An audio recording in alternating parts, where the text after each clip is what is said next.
that action would be taken only by a mad government என்று சொன்னார்.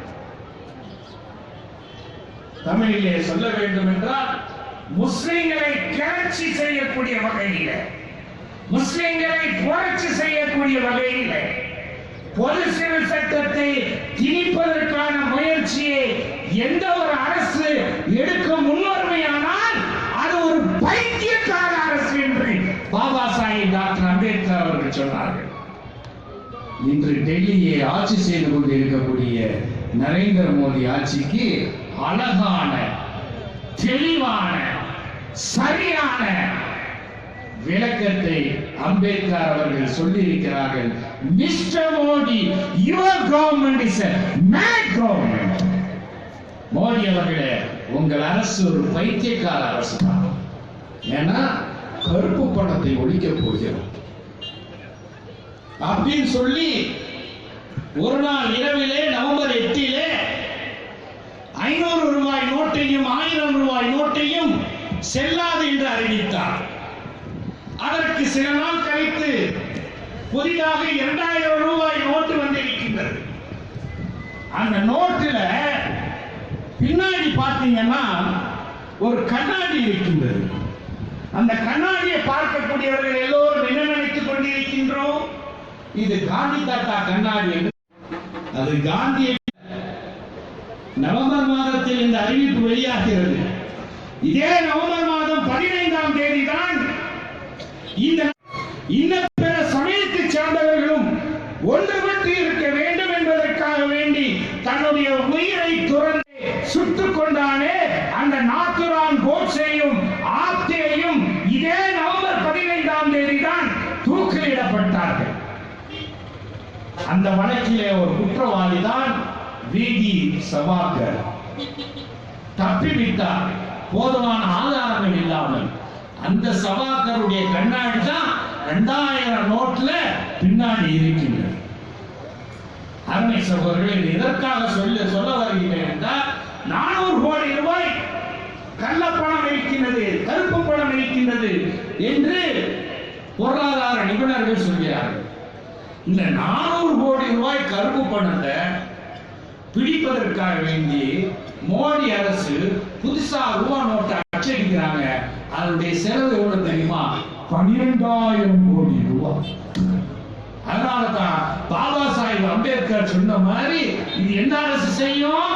பைத்தியக்கார அரசு தான் செய்யும் என்பதுல மாற்று கருத்து இருக்க முடியாது. அருமை சகோதரர்களே, அது வேறு தலைப்பு. இன்றைக்கு மோடியினுடைய ஆட்சி சாதாரண 80% சாதாரண இந்த நாட்டினுடைய தொழிலாளர்கள், இந்த நாட்டினுடைய விவசாயிகள், இந்த நாட்டினுடைய உழைப்பாளிகள், இந்த நாட்டினுடைய சிறு வியாபாரிகளுக்கான ஆட்சியே இல்லை. இது அம்பானிகளுக்கும் அதானிகளுக்கும் அது போன்ற மிகப்பெரிய பண முதலைகளுக்குமான ஆட்சி. 80 லட்சம் கோடி ரூபாய் சுவிஸ் வங்கியில இருக்கின்றது. அதை கொண்டு வருவோம். 100 நாட்களுக்குள்ள ஒவ்வொரு இந்தியனுடைய வங்கியிலும் 15 லட்சம் ரூபாய் வரவு செய்ய வைக்க போறான்னு சொன்னார். நேற்றைய தினம் பேசும்போது எங்கள் அரசு 2021 இந்தியாவில் எல்லாருக்கும் வீடு கொடுத்துருவோம், எங்க தேர்தல் வாக்குறுதி எல்லாத்தையும் நிறைவேற்றுவோம் சொன்ன மோடி அவர்களை கேட்கின்றேன். என் கணக்குல, உங்க கணக்குல, சுப்பம் கணக்குல, குப்பம் கணக்குல, சரஸ்வதி கணக்குல, சிராஜுதீன் கணக்குல ஒரு பைசா கூட வரலையே. நாங்க பேங்க்ல போட்ட ரூபாயை எடுக்கிறதுக்காக வேண்டி பிச்சைக்காரங்க மாதிரி காஷ்மீரில் இருந்து கன்னியாகுமரி வரை நிறுத்தி வைத்திருக்கின்ற உங்கள் ஆட்சி பைத்தியக்கார ஆட்சி தான். அதே தக்பீர். இருக்க முடியுமா? அருமை சகோதரர்களே, அந்த பைத்தியக்கார ஆட்சி தான் சட்ட வாரியத்தின் மூலமாக பொது சிவில் சட்டத்தை இந்த நாட்டிலே கொண்டு வருவதற்கு முனைப்பு காட்டி இருக்கின்றது. ஆனால் பைத்தியக்காரத்தனமான நடவடிக்கைகள் எடுக்கும் போது நிச்சயமாக இந்தியர்கள் பைத்தியக்காரர்கள் இல்லை, முஸ்லிம்கள் பைத்தியக்காரர்கள் இல்லை. எங்களுக்கு மத்தியிலே 1000 கருத்து வேறுபாடுகள் இருக்கலாம். எங்கள் வீட்டு விவகாரங்களை நாங்களே தீர்த்துக் கொள்வோம், நீ யார் தலையிடுவதற்கு என்று சொல்லி துணை சிந்தனைக்கு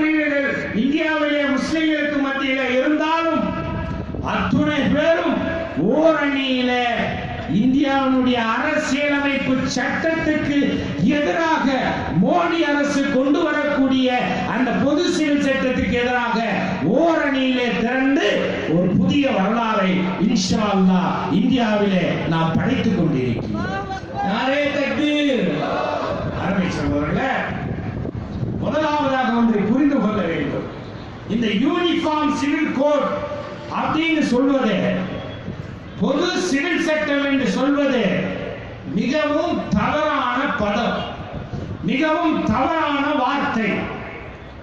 என்ன காரணம் தெரியுமா?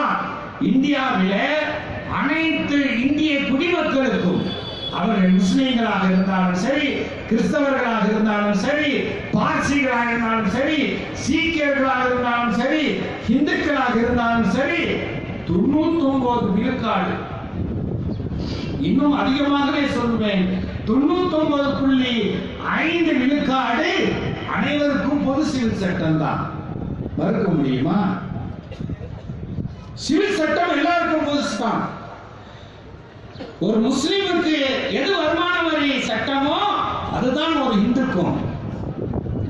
ஒரு சொத்தை வாங்குகிறோம், விற்கின்றோம், டிரான்ஸ்பர் ஆஃப் ப்ராப்பர்ட்டிஸ் ஆக்ட் என்று சொல்லக்கூடிய சொத்து பரிமாற்ற சட்டம் இந்துக்கும் முஸ்லிம்களுக்கும், கடவுளே இல்லை என்று சொல்லக்கூடிய நாத்திகர்களுக்கும் பொதுவானதுதான்.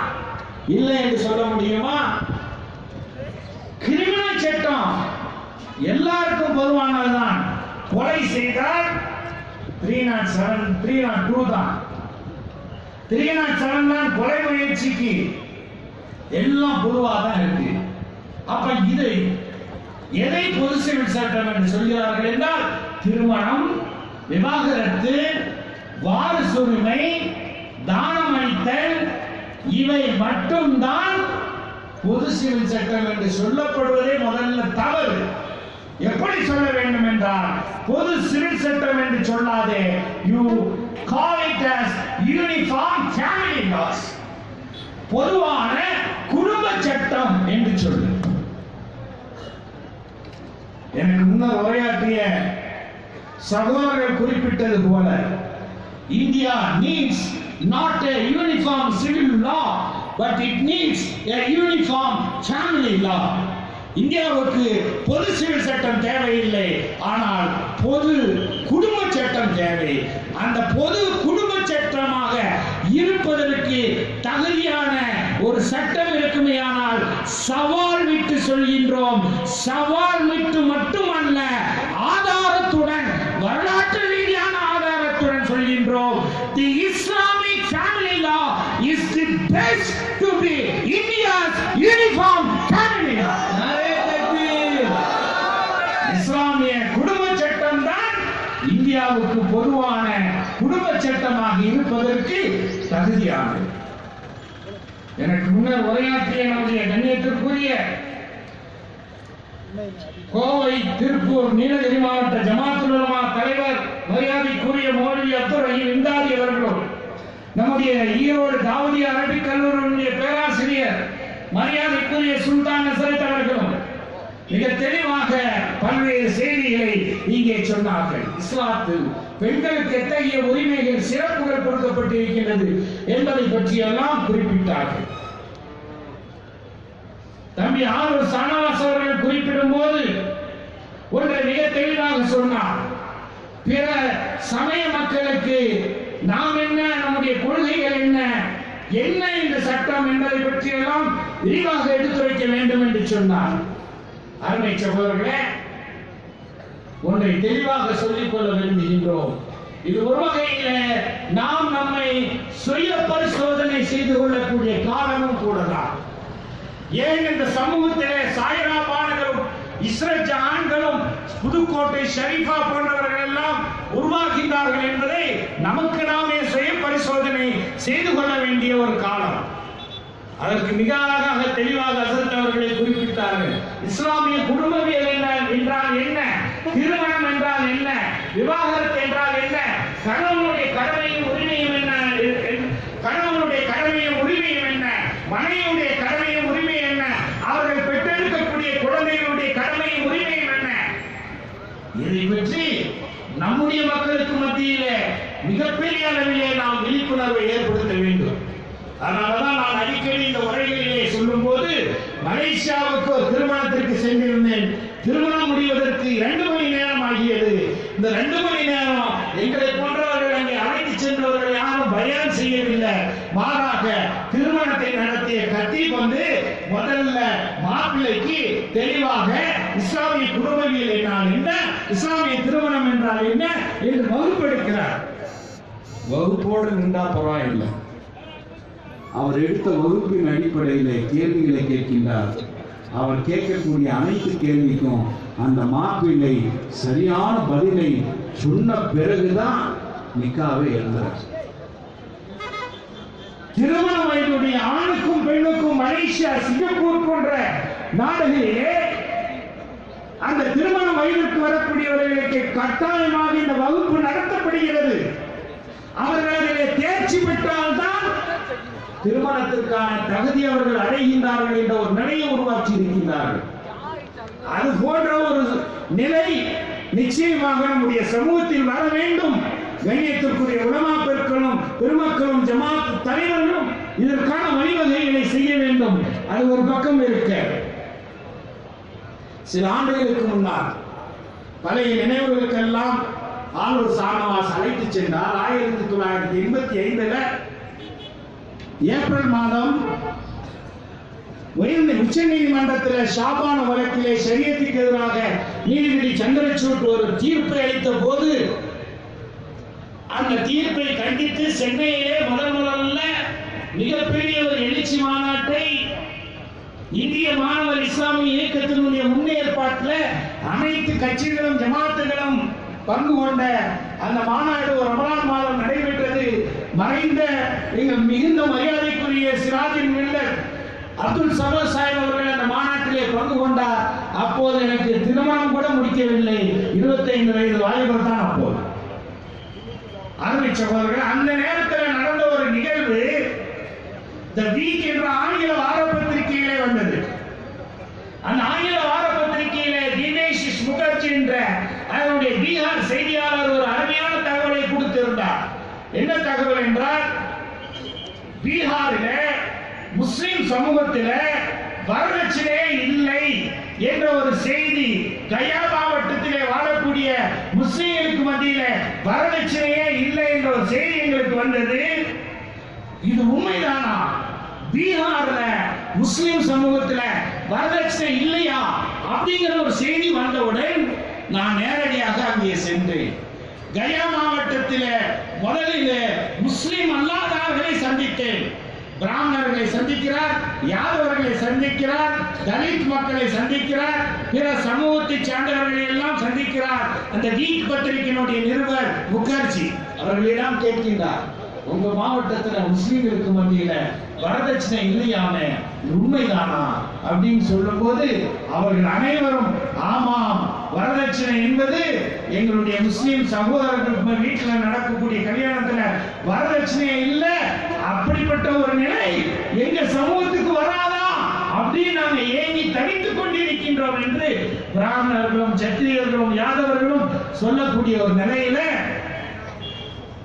அந்த கயா மாவட்டத்தினுடைய தலைநகருக்கு செல்லக்கூடிய இந்த நிருபர் இதற்கு யார் காரணம் என்று வினவும் போது, டெல்லியிலே ஜாமியா மில்லியா இஸ்லாமியா பல்கலைக்கழகத்திலே படிப்பதற்காக சென்ற முஸ்லிம் மாணவர்கள் அங்கிருந்து திரும்பி வருகிறார்கள். எங்களுடைய திருமணம் வரதட்சணை இல்லாத திருமணமாக இஸ்லாம் வரதட்சணையை ஒழித்திருக்கின்றது. வரதட்சணை என்ற பேச்சுக்கே இஸ்லாத்தில் இடம் இல்லை. மாப்பிள்ளை பெண்ணுக்கு பெண் கேட்கக்கூடிய மகத்துவையை அளிக்க வேண்டும், அதுதான் செல்லுபடியான திருமணம். எனவே நாங்கள் யாரை மணக்கப் போகின்றோமோ அந்த மணமகள் கேட்கக்கூடிய தொகையை அளித்துவிட்டு தான் திருமணம் முடிப்போம் என்று உறுதியுடன் வந்தோம். நாங்கள் ஆரம்பித்து வைத்தோம். எங்கள் மொஹல்லாக்களில் இருக்கக்கூடிய உலமாக்களும் ஜமாத் தலைவர்களும் ஒத்துழைத்தார்கள். வரதட்சணை அடிப்படையிலே நடக்கக்கூடிய எந்த ஒரு திருமணத்தையும் பதிவு செய்வதில்லை என்று முடிவு செய்தார்கள். முழு மாவட்டமும் இப்படி மாறிவிட்டது என்று சொன்னார்கள். அருமை சகோதரர்களே, இன்று இந்திய சமூகம் வரதட்சணையினால் மிகப்பெரிய அளவிலே பாதிக்கப்பட்டிருக்கிறது. Uniform family law can be only the Muslim family law என்று நான் குறிப்பிட்டேன். பொது குடும்ப சட்டம் என்பது முஸ்லிம் குடும்ப சட்டமாக மட்டும்தான் இருக்க முடியும் என்று சொன்னேன். உறுதி எடுப்போம். இந்த நேரத்தில் மோடியினுடைய முயற்சிகளை நிச்சயமாக முறியடிப்போம். நம் உயிர் உள்ள வரை பொது சிவில் சட்டத்தை கொண்டு வருவதற்கு ஒருபோதும் அனுமதிக்க மாட்டோம். அதே நேரத்தில் நானும் நீங்களும் இந்த சமூகமும் இஸ்லாம் எந்த அடிப்படையிலே திருமணம் நடத்த வேண்டும் என்று சொல்கிறதோ அந்த அடிப்படையிலே தான் எங்களுடைய ஊர்களிலே திருமணம் நடைபெறும் என்ற அந்த உறுதி எடுக்கும் போது இஸ்லாத்தின் அடிப்படையிலே இஸ்லாம் தந்திருக்கக்கூடிய அந்த பெண் உரிமைகளுடைய அடிப்படையிலே இந்த சமூகம் வாழும்போது எப்படி வரதட்சணையை அந்த கயா மாவட்டத்தில் முஸ்லிம் சமூகத்தில் ஒழித்துவிட்டு பிற சமய மக்களும் எங்கள் சமூகத்திலும் வரதட்சணை ஒழிக்கப்படாதா, முஸ்லிம்களுடைய அந்த முறை எங்களுக்கு வராதா என்று ஏங்கினார்களோ அப்படிப்பட்ட ஒரு நிலையை என் அருமை சகோதரர்களே சகோதரிகளே நிலைநாட்டுவதற்கு இதைவிட சிறப்பான வாய்ப்பு நமக்கு கிடையாது. நிலைநாட்டுவோமா? அருமை சகோதரர்களே, அன்னி பெசன்ட் அம்மையார் 1932 எழுதிய ஒரு புத்தகம் The Life and Teachings of Prophet Muhammad. நபிகள் நாயகம் ஸல்லல்லாஹு அலைஹி வஸல்லம் அவர்களுடைய வாழ்வும் போதனைகளும் அதிலே குறிப்பிடுகின்றார். இங்கிலாந்தில் கூட பெண்களுக்கு சொத்துரிமை என்பது சில ஆண்டுகளுக்கு முன்னால், அவர் எழுதுறது 1932, சில ஆண்டுகளுக்கு முன்னால் தான் நிலைநாட்டப்பட்டது. ஆனால் இஸ்லாம் பெண்களுக்கான சொத்துரிமையை காலங்காலமாக வழங்கி இருக்கின்றது என்று குறிப்பிட்டார். சமீபத்தில் பொது சிவில் சட்டம் தொடர்பாக சமூகம் என்று சொல்லும் போது முஸ்லிம் சமுதாயத்தை சார்ந்த உலமாக்களும் அறிஞர்களும் சிந்தனையாளர்களும் வந்தார்கள். முஸ்லிம் அல்லாத சமூகத்தை சேர்ந்த அறிஞர்களும் சிந்தனையாளர்களும் வந்தார்கள். அவர்கள் ஒருவர் ஓய்வு பெற்ற சென்னை உயர் நீதிமன்றத்தினுடைய நீதிபதி, சமூக நீதிக்காக பாடுபடக்கூடிய நீதிபதி. அந்த நீதிபதி அவர்கள் அவருடைய பெயரை சொல்ல விரும்பவில்லை, அது முறையும் இல்லை. அவர் ஒரு கருத்தை சொன்னார். அருமை சகோதரர்களே சகோதரிகளே, எங்க வீட்டுல எங்க மாமனார் தன்னுடைய சொத்துக்காக உயிரிழக்கக்கூடிய வேலையை என்னிடம் ஒப்படைத்தார். அந்த உயிரை எழுதும் போது அவருடைய சொத்தினுடைய எந்த ஒரு சதவீதம் கூட பெண் வாரிசுகளுக்கு இருக்கக்கூடாது என்று சொன்னார். நன்றாக கவனிக்க வேண்டும்.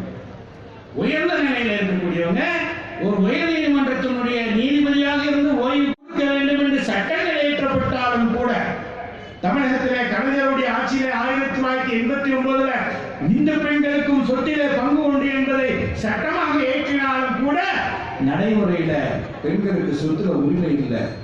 பெண்கள சொத்து வேண்டுமா? பொது குடும்ப சட்டமாக முஸ்லிம் குடும்ப சட்டம் இருக்கும்போது எல்லா பெண்களுக்கும் நியாயமான நேர்மையான சொத்துரிமையை தரக்கூடிய மார்க்கம் இஸ்லாமிய மார்க்கம். அதை நிலைநாட்டுவதற்கு செயல்படுத்துவதற்கு நாம் இங்கே முன்வர வேண்டும் என்று இந்த நேரத்தில் சுட்டிக்காட்ட விரும்புகின்றேன். அருமை சகோதரர்களே, விவாகரத்து சவால் விட்டு சொல்ல முடியும். புள்ளி விவரங்களை அனைத்து இந்திய முஸ்லிம் தனியார் சட்ட வாரியம் ரைட் டு இன்ஃபர்மேஷன் என்று சொல்லப்படக்கூடிய தகவல் பெரும் உரிமை சட்டத்தில் வாங்கி வைத்திருக்கின்றது. முஸ்லிம்களிடையே தான் இந்தியாவிலேயே விவாகரத்து விகிதம் ஆக குறைவாக இருக்கின்றது. அதே போன்று பலதார மனமும். எனவேதான் அருமை சகோதரர்களே, மிக தெளிவாக இந்த பொது சிவில் சட்டம் என்பது நிச்சயமாக பாஜகவினுடைய நீண்டகால திட்டம். அதை அமல்படுத்துவதற்கு முன்வரக்கூடிய இந்த சூழ்ச்சியை நிச்சயமாக நாம் முறியடிக்க வேண்டும். அதே நேரத்தில் எனக்கு முன்னர் உரையாற்றிய கண்ணியத்திற்குரிய உலமா பெருமக்கள் தலாக்கை பற்றியான பல்வேறு செய்திகளை எடுத்துச் சொன்னார்கள்.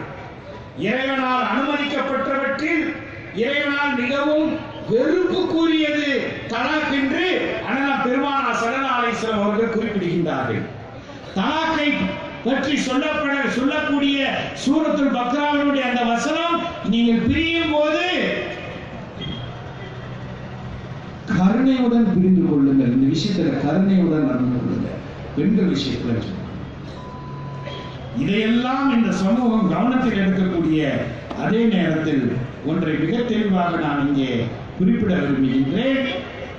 எனக்கு முன்னர் உரையாற்றிய நம்முடைய அருமை சகோதரர் ஏஎஸ் இஸ்மாயில் அவர்கள் அரசியலமைப்பு சட்டத்தை சுட்டிக்காட்டி பல்வேறு தெளிவான செய்திகளை எல்லாம் எடுத்துச் சொன்னார்கள். இந்தியா ஒரு செக்குலர் கண்ட்ரி, ஒரு மதசார்பற்ற நாடு, ஒரு ஜனநாயக நாடு.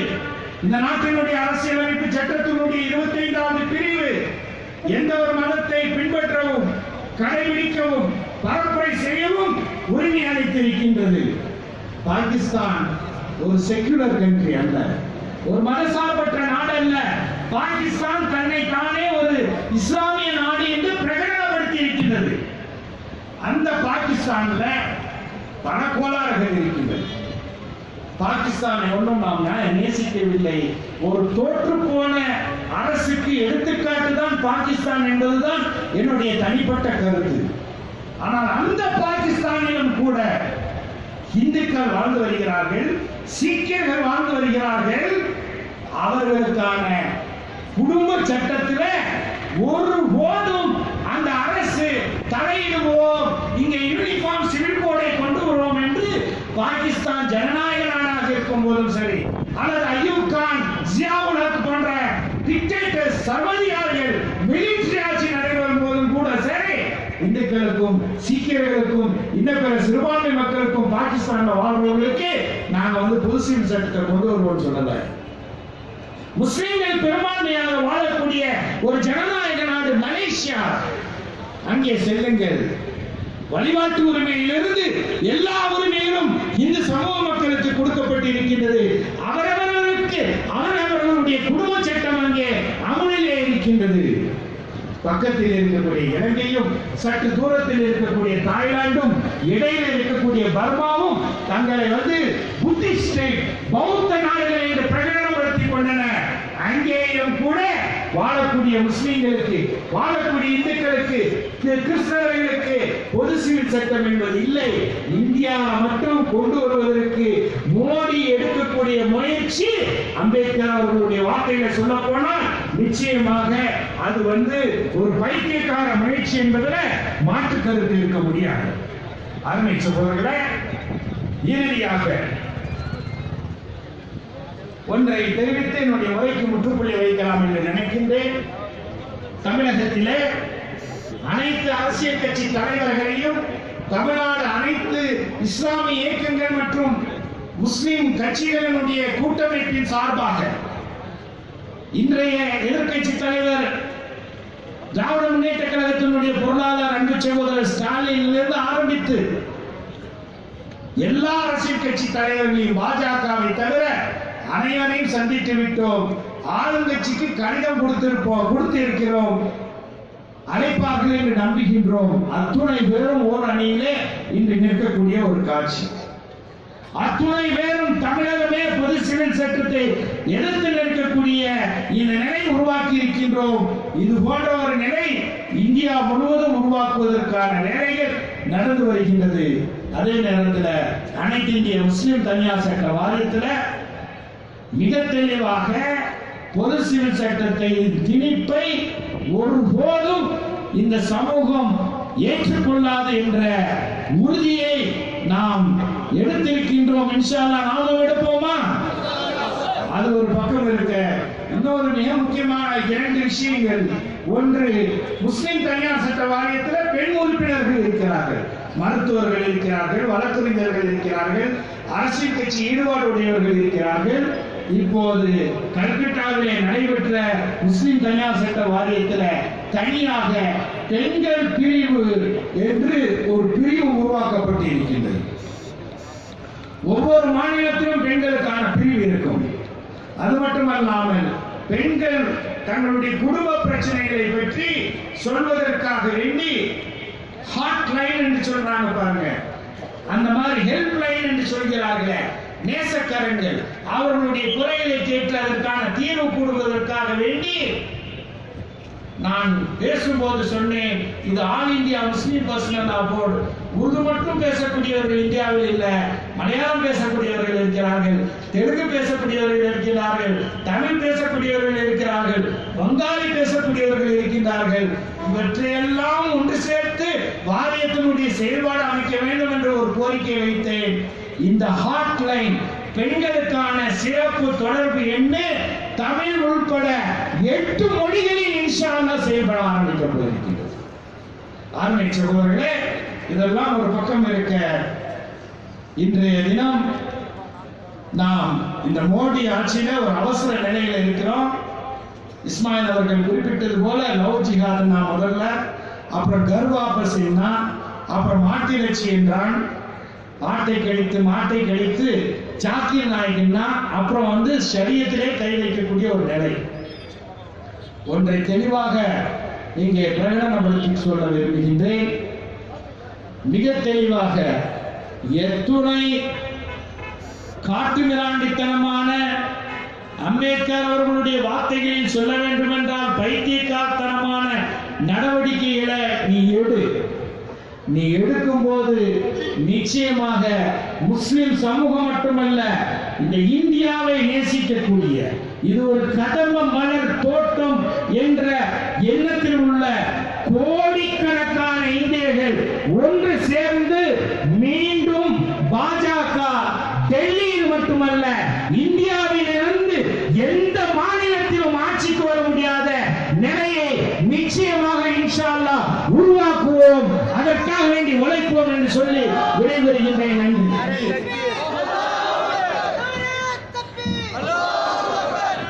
அன்பார்ந்த சகோதரர்களே, கண்ணியமானவர்களே, இவ்வளவு நேரம் சிறந்த